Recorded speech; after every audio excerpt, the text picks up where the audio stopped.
So on the surface, his kingdom was not terribly large.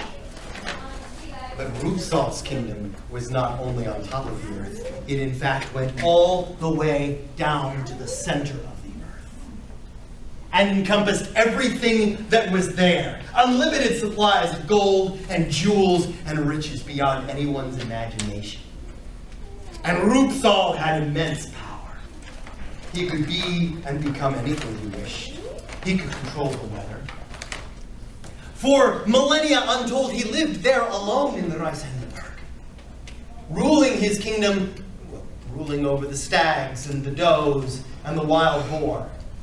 But one day he came up onto the surface of it. Why, parts of the forests were cut down, and there were farms, and there were towns, and there was a king. And not only was there a king, there was a princess, the king's daughter. Rubezahl had not seen these things before. The king's daughter was breathlessly beautiful, as glorious as the sun at noon. And let me tell you, it was one of those cases of love at first sight. And Rubezahl, being used to being a ruler and having possession of everything around him, and not being an enlightened modern male who understands that one needs to ask before one simply steals a maiden.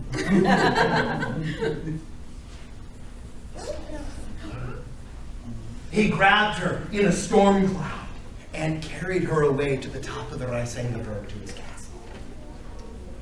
And despite her crying and her protests, he kept her and vowed he would make her his wife.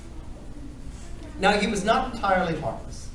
He thought that perhaps she should have some companions. So he gave her a magic wand and a supply of turnips. And promised her that she could use the wand to fashion herself companions from the turnips. So she did. She made some ladies in waiting. She made a cook who only seemed to be able to cook other turnips. I don't understand. But she had created for herself an entire household staff. In fact, Rubezahl, there on a broad level field at the top of the mountain, planted her a vast crop of turnips. The princess, being far more than just a pretty face, but possessed of a vast and clever intelligence of her own, began to form a plan. She talked with her ladies in waiting, who all wore purple. She talked with the cook, whose hat and apron were purple. Everything around her was largely turnip-colored. And soon she came up with a plan. "Oh, Mountain Lord, I have a question." Immediately there, he sprang up in front of her. The descriptions of Rubezahl over the last 1,000 years have varied greatly.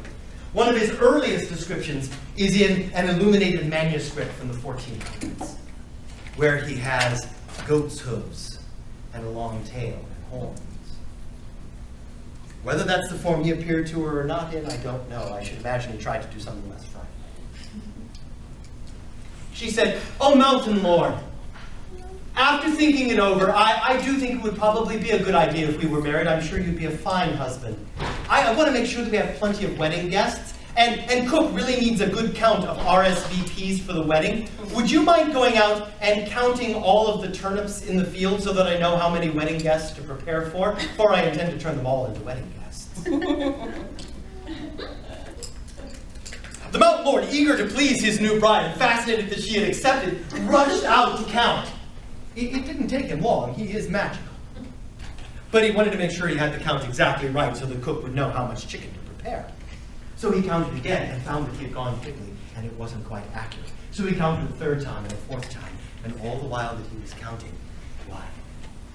The girl had taken a turnip and she turned it into a horse. And she jumped onto the horse and galloped away straight back to her father. Rubezahl was furious when he heard. And he said storms and lightnings, but it was to no avail. And ever since, the name of the Mountain Lord has been the Rubenzahler, the turnip counter. Rubezahl for short.